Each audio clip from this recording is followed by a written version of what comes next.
এত রাত পর্যন্ত কোথায় ছিলে? বন্ধুর সঙ্গে দেখা করতে গেছিলাম।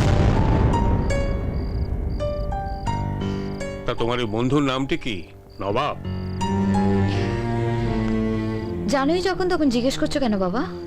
জিজ্ঞেস করছি না, জানিয়ে দিচ্ছি, এরপর আর কোনোদিন ওই তার সাথে দেখা করবে না তুমি। বাবা, ছোটবেলায় তুমি আমাকে জোর করে ব্যাঙ্গালোরে পাঠিয়েছিলে। তখন আমি ব্যাঙ্গালোরে যেতে চাইনি।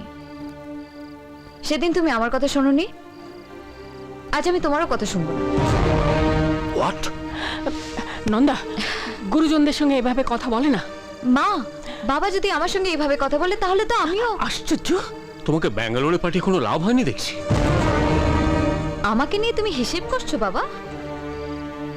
আর তাছাড়া একটা আম গাছ তো বড় হয়ে ডুমুর গাছ হয়ে যেতে পারে না।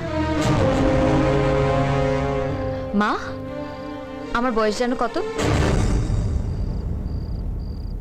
21। কেন? বলছি, আমার বয়স 21। আইনে বলে একটা মেয়ে নাবালিকা থেকে সাবালিকা হয় 18 বছর বয়সে, আর একটা ছেলে নাবালক থেকে সাবালক হয় 21 বছর বয়সে। তুমি তো তাহলে অনেকদিন আগেই সাবালক হয়ে গেছো বাবা। তাহলে নাবালকের মতো আচরণ করছো কেন? নন্দা, এসব কি বলছিস তুই? আমি নন্দিনী, প্রিয়াঙ্কা নই। সরি বাবা, তুমি আমার স্বাধীনতায় আর হস্তক্ষেপ করতে পারো না।